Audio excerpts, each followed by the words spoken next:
தன்னுடைய தாய் நாட்டிற்காக, நம்முடைய நாட்டிற்காக தன்னுடைய இன்னுயிரை துறந்தவர். ஜாதி பாராமல், மதம் பாராமல், இனம் பாராமல் எல்லா உயிர்களையும் சமமாக நடத்த வேண்டும் என்று நினைத்து எல்லோரும் இன்புற்று இருக்க வேண்டும், இந்தியர்கள் சுதந்திர காற்றை சுவாசிக்க வேண்டும் என்பதற்காக சாதாரண கரம்சந்த் காந்தியாக இருந்தவர், மோகன்தாஸ் கரம்சந்தியாக இருந்தவர் வெளிநாடுகளுக்கு சென்று நன்கு படித்து பிற நாடுகளுக்கெல்லாம் நல்ல வழிகாட்டியாக அமைந்து ஒவ்வொரு நேரத்திலும் தன்னுடைய வாழ்க்கையை சுய பரிசோதனை செய்தவர். இப்படித்தான் வாழ வேண்டும் என்று வாழ்ந்து காட்டியவர். அவருடைய சிந்தனை இன்றைக்கும் நாம் பின்பற்றிக் கொண்டிருக்கிறோம்.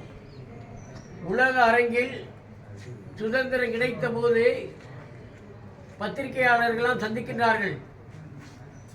வெள்ளையர்களால் இந்திய நாடு சுரண்டப்பட்டு விட்டது, ஒன்றுமில்லை என்ற நிலையில் இருக்கின்ற போது சுரண்டப்பட்ட இந்தியாவை வைத்துக் கொண்டு நீங்கள் என்ன சாதிக்கப் போகிறீர்கள் என்று கேட்டவுடன் சுரண்டி சென்றது இயற்கை செல்வங்களைத்தான், எங்கள் உழைப்பு செல்வங்களை சுரண்டி செல்ல முடியாது. இந்தியர்கள் அனைவரும் உழைப்பு செல்வங்களை கொண்டவர்கள், ஏழையாக இருந்தாலும் உழைப்பால் செல்வந்தர்களாக திகழக்கூடியவர்கள், மனதால் செல்வந்தர்களாக இருக்கக்கூடியவர்கள். அவர்களுடைய உழைப்பை யாராலும் சுரண்ட முடியாது. மீண்டும் உழைப்போம், உலக அரங்கில் முன்னேறி எடுத்துக்காட்டாக திகழும் என்று சொன்னார். அதே போன்று இன்றைக்கு நாம் இந்த அளவிற்கு ஒரு உலகத்தில் மிகப்பெரிய ஜனநாயக நாடாக திகழ்வதற்கு காந்தியனுடைய சிந்தனைகள், அந்த சிந்தனைக்காக நம் தமிழ்நாடு மதுரையில் காந்தி மீசம் இருக்கிறத அனைவரும் சென்று பார்த்திருப்பீர்கள். அவர் ரத்தம் படிந்த உடையை நாம் காணலாம், அவர் பயன்படுத்திய பொருள்கள் அனைத்தும் பெரும்பான்மை காணலாம். அப்பேற்பட்ட மதுரை காந்தியையே வழிநடத்திய மதுரை என்று சொல்லலாம். காஷ்மீர் முதல் கன்னியாகுமரி வரை நடந்து பார்க்கின்றார். அவர்கள் அனைவருமே விவசாயியாக இருந்தாலும் சரி, தொழிலாளியாக இருந்தாலும் சரி, அனைவருமே கைத்தறி நெசவாளர்களும் சரி, அனைவருமே ஓர் ஆடை அணிந்து கொண்டு ஓர் ஆடை தோளில் போட்டுக்கொண்டு செயல்பட்டுக் கொண்டிருக்கிறார்கள்.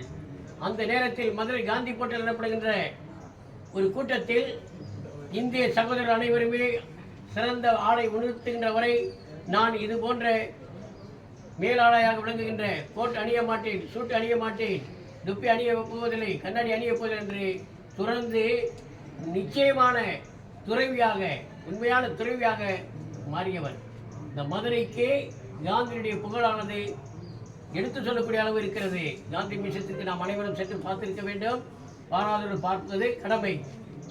இந்த நினைவு நாளில் நம் கல்லூரியானது நினைத்து பார்ப்பதற்கு மிக சிறந்த தகுதியுடைய கல்லூரி என்று சொல்லலாம்.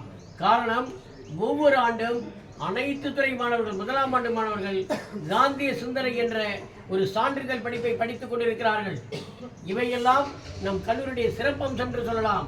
அத்தகைய காந்திய சிந்தனையை வழிநடத்தி செல்கின்ற கவிதா மேடம் அவர்கள் ஒரு நிமிடம் உங்களிடம் காந்திய சிந்தனையை சொல்ல வருகிறார்.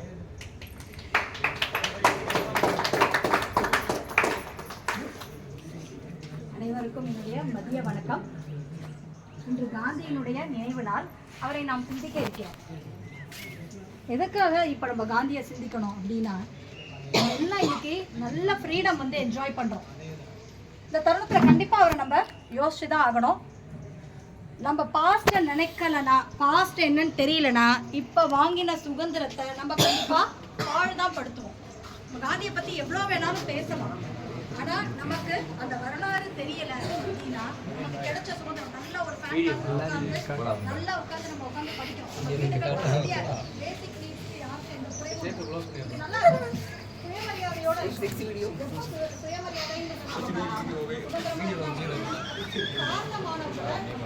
மறக்கக்கூடாது. அதற்கு பெரிய வழி நடத்துதல் யார் அப்படின்னு பார்த்தீங்கன்னா நம்மளுடைய மகாத்மா காந்தி. அவருடைய கோட்பாடுகள் நம்ம எல்லாருக்குமே தெரியும் இல்லையா? நான் வயலன்ஸ், அஹிம்சை, அடுத்தது உண்மைத்தன்மை, உண்மையா இருக்கிறது, ட்ரூத், கம்யூனல் ஹார்மனி, ஜாதி மதம் வேதமின்றி அனைவரும் ஒற்றுமையாக இருத்தல். இதை நம்ம கண்டிப்பாக கடைபிடிக்கணும்.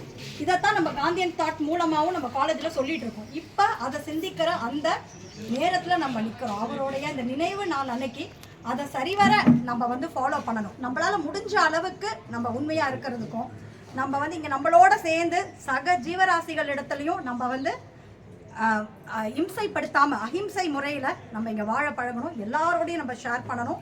அதே மாதிரி ஜாதி மதம் வேதம் நம்மகிட்ட இருக்கவே கூடாது அப்படின்றத நான் சொல்லிக்கிறேன். இந்த தருணத்தில் அவருக்கு இந்த நினைவோடு நீங்கள் வந்து மரியாதை செலுத்துங்க. நன்றி. இதோடு நான் உரையை முடித்துக்கொள்கிறேன். இந்த சர்வோதய தினத்தில் காந்திய தொண்டர்களாக விளங்கக்கூடிய நம்முடைய மாணவ செல்வங்கள் காந்திய பாடலுடைய நாமக்கல் கவிஞர் அவர்கள் பாடிய ஒரு பாடலை உறக்க பாடுவார்கள். இன்றி ரத்தம் இன்றி யுத்தம் ஒன்று வருகிறது, சத்தியத்தை நித்தியத்தை நம்ம யாரும் சேருது, கண்டதில்லை கேட்டதில்லை சண்டை இந்த மாதிரி, சண்டை செய்த புண்ணியம் படித்தன நம் பாத்திர, காந்தி என்ற சார்ந்த மூர்த்தி சேர்ந்து காட்டும் சென்னறி, மாந்தருக்குள் தீமை கொன்ற வாய்ந்த தெய்வம் ஆளுநரே. நன்றி மாணவ செல்வங்களே. காந்தியுடைய சிந்தனை கத்தி கிடையாது, ரத்தம் கிடையாது, யுத்தம் இருக்கிறது. அது அகிம்சை யுத்தம். அகிம்சை யுத்தத்தின் மூலமாக நாம் பெற்ற சுதந்திரத்தை அகிம்சையோடு வழிநடத்தி செல்ல வேண்டும் என்பதை நாம் இன்று உறுதிமொழி எடுக்கவிருக்கின்றோம். அந்த உறுதிமொழி எடுப்பதற்கு நம்முடைய பேராசிரியர் ஒரு நிமிடம் பேசுகிறார்கள்.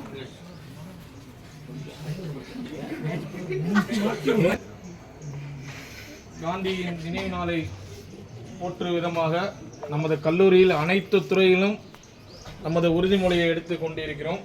இப்பொழுது நமது பிளாக்கில் அனைத்து துறையின் சார்பாக பிபிஏ, ஆங்கிலம் மற்றும் இங்கே வந்திருக்கும் பிற துறை மாணவர்களின் சார்பாகவும் இந்த உறுதிமொழியை இப்பொழுது பிபிஏ துறை மாணவி உங்களிடம் சொல்லுவார்கள். அதை நீங்கள் பின்பற்ற வேண்டும். பிபிஏ துறை மாணவி பத்மா அவர்கள் உங்கள் முன்னால் உறுதிமொழி எடுப்பார். அதை நீங்கள் தொடர்ந்து சொல்ல வேண்டும் என்பதை தெரிவித்துக் கொள்கிறேன். தீண்டாமையை ஒழிக்க மேற்கொள்ளும் உறுதிமொழி. தீண்டாமையை ஒழிக்கும் உறுதிமொழி. இந்திய அரசியலமைப்பின்பால் இடைவிடாத உளமார்ந்த மற்றுள்ள இந்திய குடிமகன் குடிமகள் ஆகிய நாம் நமது அரசியலமைப்பின்படி தீண்டாமை ஒழிக்கப்பட்டு விட்டது என்பதை அறிவேன். தீண்டாமையை அடிப்படையாக கொண்டு எவர் மீதும் தெரிந்தோ தெரியாமலோ சமூக வேற்றுமையை மனம் வாக்கு செயல் என்ற எந்த வகையிலும் கடைபிடிக்க மாட்டேன் என்றும் இதனால் உளமாற உறுதியளிக்கிறேன். அரசியலமைப்பின் அடிப்படை கருத்திற்கிணங்க சமய வேறுபாடற்ற சுதந்திர சமுதாயத்தை உருவாக்குவதில் நேர்மையுடனும் உண்மையுடனும் பணியாற்றுவது எனது கடமையாகும் என்பதையும் உணர்வேன். இந்திய அரசியலமைப்பின்பால் எனக்குள்ள முழு பற்றிற்கு இது என்றென்றும் எடுத்துக்காட்டாக விளங்கும் என்றும் இதனால் உளமாற உறுதியளிக்கிறேன். நன்றி மாணவ செல்வங்களே.